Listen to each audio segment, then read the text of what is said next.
மக்கள் மானத்தோட மரியாதையோட கௌரவத்தோட வாழணும். என் மக்கள் யாருக்கும் கீழே கிடையாது. அப்படி அவங்க கௌரவத்தோட வாழணும்னா அவங்களுக்கான வாழ்க்கை தரம் உயரணும். வாழ்க்கை தரம் உயரணும்னா அவங்களோட வாழ்வாதாரம் உயரணும். வாழ்வாதாரம் உயர்ந்தாதான் பொருளாதாரம் உயரும். பொருளாதாரம் உயர்ந்தாதான் வசதி வாய்ப்புகள் உயரும். இதெல்லாம் உயர்ந்தாலே ஆட்டோமேட்டிக்கா அவங்களோட வாழ்க்கை தரம், அவங்களுக்கான மரியாதை, அவங்களுக்கான கௌரவம் எல்லாமே உயரும். இதுக்கான வழிகள், அந்த சூழல்களை அந்த கவர்மெண்ட் அமைச்சு கொடுக்கணும். இதுக்கான அந்த திட்டங்களை செயல்படுத்தணும். இதெல்லாம் செஞ்சாதான் அந்த அரசாங்கம் ஒரு நல்ல அரசாங்கம். இதைத்தான் சொல்லும்.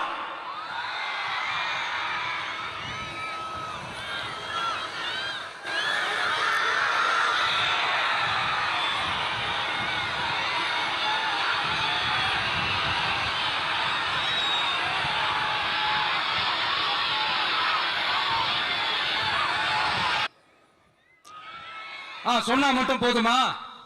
எப்படி செயல்படுத்துவீங்க? நாங்க என்ன வாயிலே வடை சுடுறதுக்கு டிஎம்கேவா, டிவிகேவா?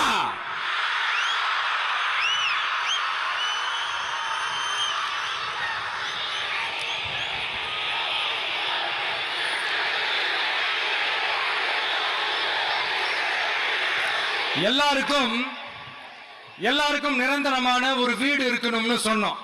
உடனே எங்க ஆட்சியிலே நாங்க எல்லாரும் வீடு கட்டி கொடுத்துட்டோமே அப்படிங்கிறது இல்ல. நான் கேட்கிறேன், இங்க உங்களை தான் கேட்கிறேன், இங்க வாடகைக்கு இருக்கிறவங்களே இங்க யாரும் இல்லையா?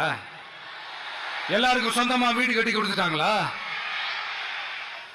அடுத்து வீட்டில் இருக்கிற ஒவ்வொருத்தரும் மினிமம் டிகிரி படிச்சிருக்கணும் அப்படின்னு சொன்னோம்.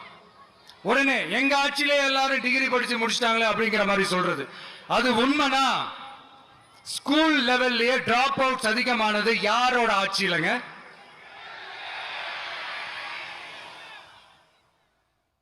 பசங்க பிள்ளைங்க யாரும் ஸ்கூல்ல சேரலன்னு சொல்லிட்டு எனக்கு தெரிஞ்சு 207 கவர்மெண்ட் ஸ்கூல்ஸ் மூடினது யாரோட ஆட்சியிலங்க? இதுல கல்வியில் சிறந்த தமிழ்நாடுன்னு டிராமா வேற.